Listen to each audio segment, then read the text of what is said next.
Review lang. Hunter x Hunter. Furyu. Hindi siya Bandai Furyu.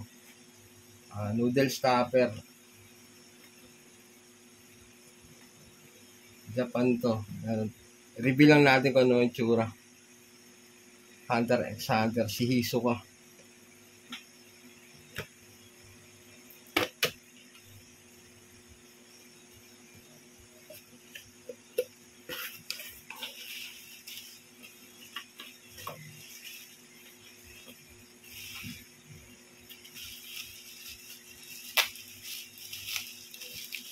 Alam ko pag Furyu buo eh.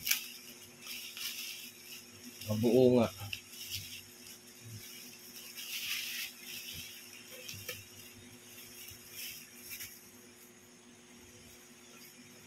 Tanggalin natin to. Ito siya. Parang nasa balat ng itlog.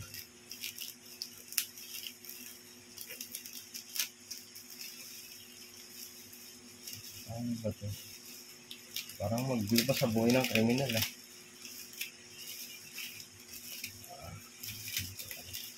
Kapasok pala siya. Ito siya. Ang pogi oh. Yung itsura niya.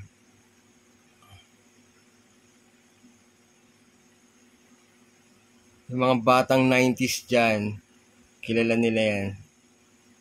Hunter x Hunter, Hisoka. Furyu to, Furyu, mga boss. Furyu yan. Ako po. Ang tawag sa ganitong noodle stopper.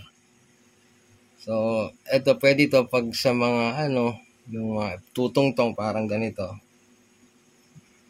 Yan. So, pag dinisplay niya yan, ganyan.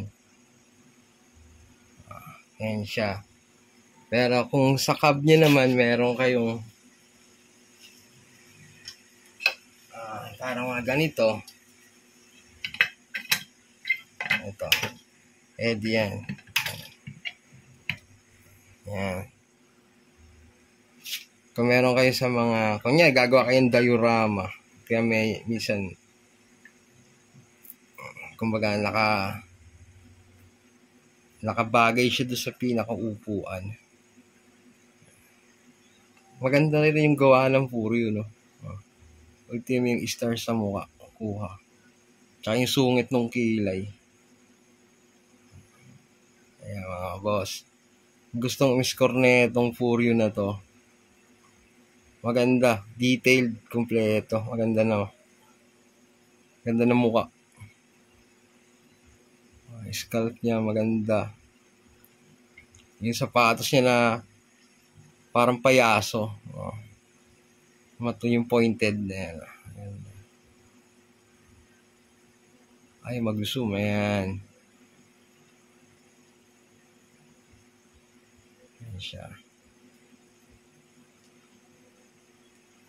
Maganda pati buhok. Siya, sa mga gustong umiscore na ito, hindi sayang bilhin. Maganda siya. Sulit naman kung bibilin nyo.